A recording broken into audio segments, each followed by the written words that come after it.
You're not a monster for watching porn. You're a human being who found a fast, easy way to escape stress. And then one day, you realized the escape was now your prison. Maybe it started after work. You were exhausted, your brain buzzing, body tense. You told yourself, just a little, just to relax. But months later, you're still there, scrolling, searching, needing more. Your real relationships feel flat. Your energy is low. Your attention span is shot. You feel guilty, but also stuck. And then you hear that scene in The Wolf of Wall Street. I jerk off at least twice a day. Once in the morning, right after I work out, then once right after lunch. Turn your brain into a productivity machine by, well, you know. Part of you laughs, part of you wonders, is that really so bad? And another part of you, the quiet one, whispers, if this is so harmless, why do I feel less like myself every time? So today, let's do something rare on the internet. Let's slow down. Let's ask, what would the Stoics say about porn? Not as judges, but as people who spent their entire life studying desire, self-control, and what it means to be truly free. Stay with me, because this isn't just about porn. It's about the kind of person you are becoming every time you say yes to an urge or no. Picture this. It's 1:30 a.m. Your room is dark. Your phone is the only light. You tell yourself, just one more video, then I sleep. You scroll, click, scroll, click. Your heart races a little, your breathing changes.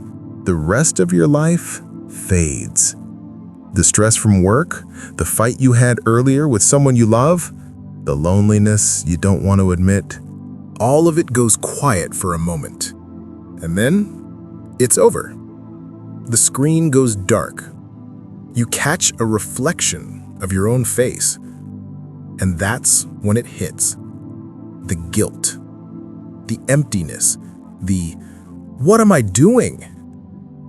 You promise, okay, that's the last time. But deep down, you know you've said that before. The Stoics had a word for this kind of pattern. Slavery. Not in the legal sense, in the inner sense. Epictetus said, "No man is free who is a slave to his body." Discourses 2:1. Paraphrased. To the Stoics, freedom was not about doing whatever you feel like. Freedom was the ability to say no to what harms you, even when every cell in your body is screaming yes. Porn is not forbidden in any ancient Stoic text. They didn't have modern internet, obviously, but they did talk a lot about sexual desire, temptation, and habits that slowly erode your character. They wouldn't ask, is porn allowed? They'd ask, what is this habit doing to your soul? Now, from a Stoic perspective, what's really happening when you watch porn? Let's pull back the curtain. From a Stoic perspective, nothing just happens. Every action follows a chain that usually runs unnoticed. First comes the impression. You see something sexual or imagine it. Then comes the judgment, the quiet story you tell yourself. I need this to relax, this will make me feel better, or it's harmless. That judgment sparks desire, and your body responds almost instantly, pulling you forward as if on autopilot. Desire turns into action. You click, you watch, you masturbate. Repeat this pattern enough times, and it hardens into habit, running automatically without conscious choice. And over years, that habit sinks deeper, shaping your character, until it's no longer just something you do, but something that feels like who you are. Epictetus said, "When you are carried away by an impression, meet it with reason. Most people never do this. They just go from impression straight to action.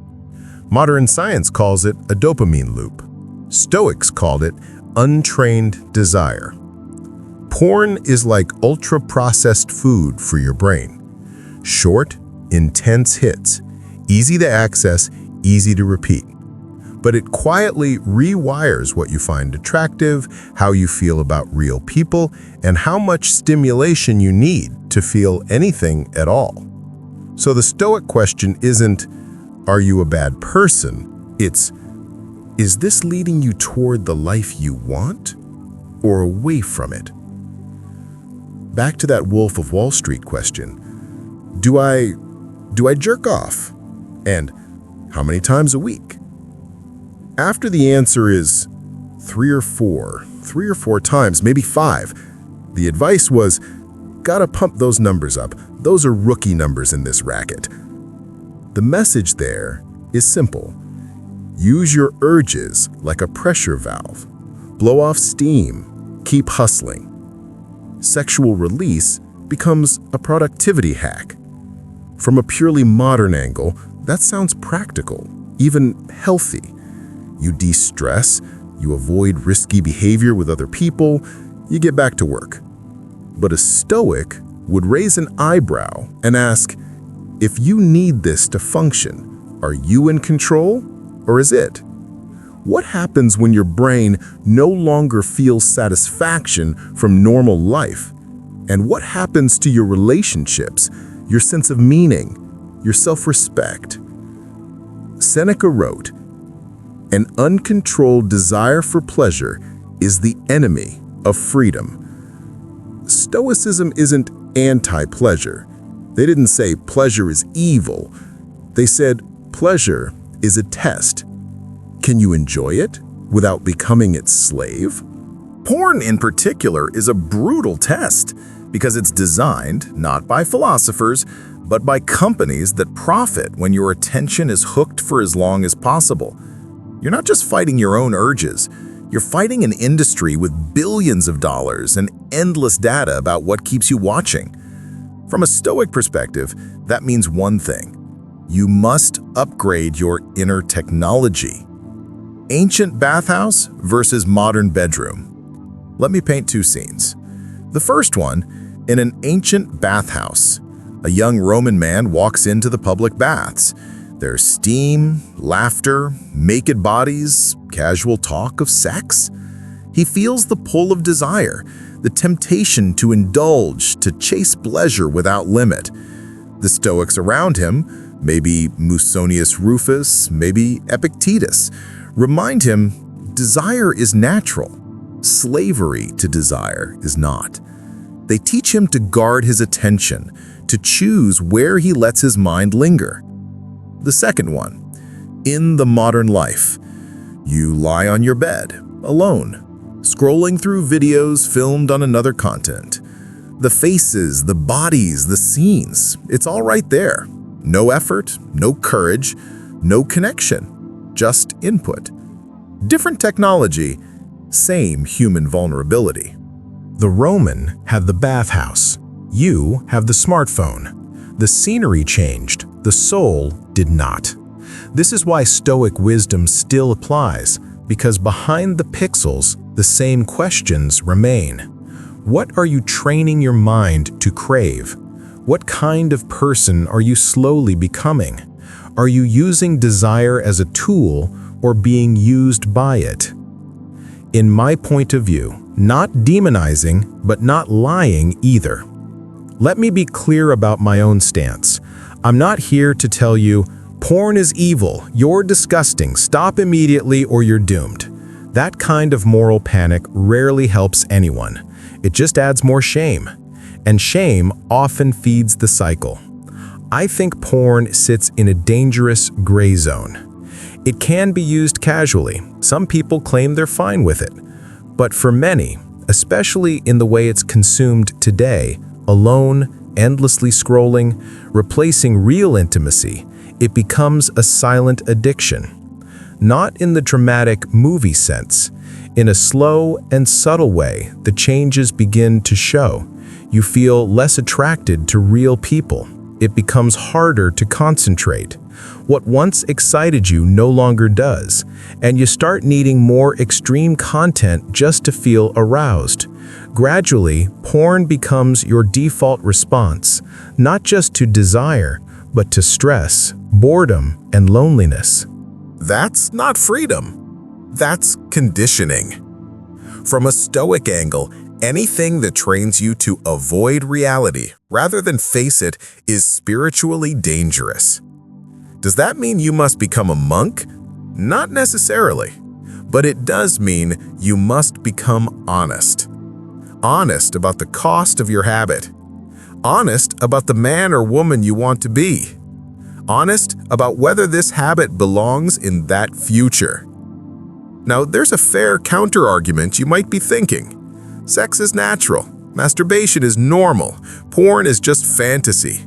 It's safer than cheating, better than repression. Isn't the Stoic attitude just another form of sexual shame? Good question. A Stoic would respond, yes, sex is natural. They never denied that. The Stoics believed in living according to nature. That includes a healthy, moderate expression of sexual desire, especially in the context of committed relationships and family life. Yes, repression is unhealthy. Blindly hating your own body or desires is not Stoic, it's just another form of emotional chaos. Stoicism is about understanding your impulses, not pretending they don't exist. The issue is not desire, it's domination. The problem isn't that you feel sexual desire. The problem is when your desire owns you. Porn, unlike most natural expressions of sexuality, has some unique features. It gives infinite novelty in minutes. Real life doesn't. It allows pleasure without vulnerability, commitment, or courage. It can be consumed in complete secrecy, making honest feedback almost impossible. So from a Stoic lens, the question is this form of sexual expression training courage, honesty, and deep connection? Or is it training cowardice, fantasy, and escape? If you can say with full honesty that your use of porn is rare, conscious, and not tied to compulsion, self-hatred, or avoidance, then your work is to remain vigilant. But if you feel that loss of control, that heavy shame after, that drifting away from real life, then the Stoics would call you not to shame, but to training. Let's give the solution a name: the clean signal method. Why call it clean signal? Because right now, your brain's signal for desire is tangled with other needs that have nothing to do with the desire itself. It's mixed with stress relief, with escaping boredom, with avoiding real problems, and with chasing quick dopamine hits. The result is a noisy signal, one that pushes you to act without really knowing what you're responding to. The clean signal method focuses on 3 core moves. First, interrupting the pattern before it runs on autopilot. Second, transmuting that energy instead of suppressing it. And third, rebuilding your identity so your actions are guided by who you choose to become, not by impulse. Let's go through each. 1. Interrupt the pattern, the Stoic Gap. Epictetus taught that between impression and action, there is a moment where your judgment decides. Modern life compresses that moment to nearly zero. The Stoic Gap is the space you deliberately create between urge and action. Next time the urge hits, don't say, "I must not feel this." Say, "I will wait with this feeling."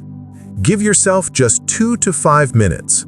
During those minutes, do 3 things. Name it. I am feeling a strong urge to watch porn. Locate it. Notice where it's in your body, chest, stomach, or throat, and observe it. Watch it rise and fall like a wave without acting on it. This is not repression. This is training your prohairesis, your faculty of choice. The urge is not you. It's a signal passing through you. Every time you delay, even if you eventually give in, you're strengthening the muscle of choice. That's Stoic victory number 1. 2. Transmute the energy from fireworks to hearth fire. Porn is like fireworks, loud, explosive, intense, and gone in seconds. Stoicism pushes you toward hearth fire instead, steady, warm, sustaining. When you feel the urge, you don't just grit your teeth and suffer, you redirect. Some ideas: physical movement, push-ups, a quick run, even pacing the room. Desire is energy. Give it another outlet. Cold water. Splash your face, take a cold shower. Yes, it's cliché, but it disrupts the autopilot. Creative work. Write, draw, code, practice an instrument. Take the restless energy and pour it into something that exists after the moment passes. Marcus Aurelius wrote, "You have power over your mind, not outside events. Realize this, and you will find strength." When you redirect the urge into something aligned with your values, you're not losing the energy, you're transmuting it. Imagine sexual energy as raw electricity. Porn sends it into a light bulb that flashes and then dies.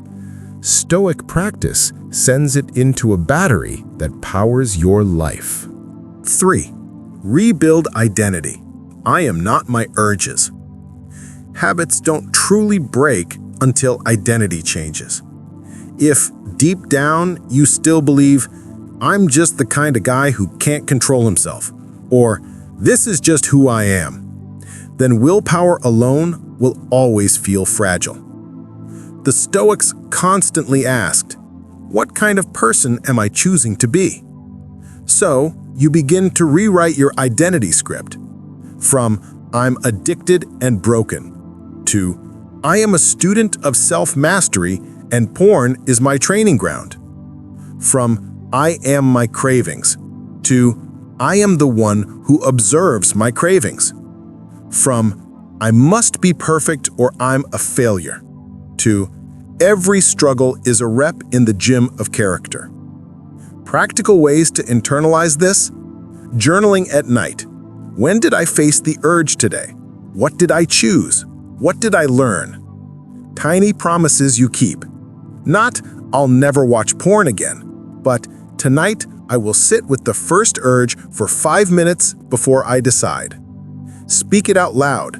Before bed, say, "I am training myself to be free." This is not about being pure in the eyes of some external judge. It's about being able to look yourself in the mirror and say, "I trust myself." Guilt says, "I am bad because I did this." Responsibility says, "I did this, and now I choose what happens next." The Stoics weren't interested in you beating yourself up. They were interested in you owning your power. Marcus Aurelius kept a diary, meditations, not to punish himself, but to observe and correct his own mind. You can do the same. When you relapse, don't ask, "Why am I such a failure?" Ask, "What did I believe in the moment that made this seem like a good idea?" Maybe I thought this would calm me down. I told myself it was the last time. I felt lonely and wanted to forget. Once you see the belief, you can question it. Did it actually calm me long term? Did it actually make me feel less lonely? Is this really the only way I know how to deal with stress? This is philosophy as therapy. Not modern clinical therapy, but a way of examining your life gently and honestly. Let's imagine 2 versions of you 5 years from now. You never question your habits. Porn is your secret reward. You've escalated to more extreme content. You feel numb with real partners. You are more distracted, more anxious, more disconnected. You tell yourself, it's just how life is. You struggled. You relapsed. But you kept working the clean signal method. You slowed your reactions. You redirected energy. You rebuilt identity. You might still feel desire strongly. You might still slip sometimes. But your baseline is different. You've learned to sit with discomfort, to face loneliness instead of burying it, to build real intimacy with real people, slowly and imperfectly, to feel proud of the way you respond to urges. The Stoics would say, the difference between these two futures is not fate. It's practice. The practice of noticing, interrupting, redirecting, and reframing. If you're still here, listening to this, it already says something about you. You're not just chasing quick entertainment. You're searching for understanding and maybe a way out. So here's my invitation to you. If any of this resonated, even a little, let me know you're awake to it by commenting just one word: present. Not perfect, just present. It's a quiet way of saying, I'm here, I'm trying. And if you want more conversations like this about Stoicism, self-mastery, and real inner freedom, then subscribe, not as a reflex, but as a commitment to your own growth. Think of this channel as a quiet training ground, a place where we slow down and talk honestly about the hard things most people avoid. And if you know someone who might be struggling with this silently, share this video with them privately, not as an accusation, but as an act of compassion. Hey, I found this. It made me think. Maybe it'll help you too. Because you're not alone. You're not broken beyond repair. And you are a mind, a will, and a character still very much in training. What the Stoics would say to you. If Marcus Aurelius could sit beside you tonight, he wouldn't see you as the porn addict. He'd see you as a fellow human being, tangled in desire, standing at a crossroads. He might say something like, "You have lived this way so far. You do not have to live this way any longer. Decide now what is worthy of you." Epictetus would remind you, you are not your body, not your urges, not your past mistakes. You are your faculty of choice. Guard it well. And maybe the most important Stoic truth of all, you don't need to be perfect to begin. You just need to begin. So the next time the urge comes, remember, you have a gap. You have a choice. You have a path, the clean signal method. Take one step, then another, and slowly, quietly, you will notice you're no longer just someone who watches life happen on a screen. You are someone who lives it, awake, present, and increasingly free.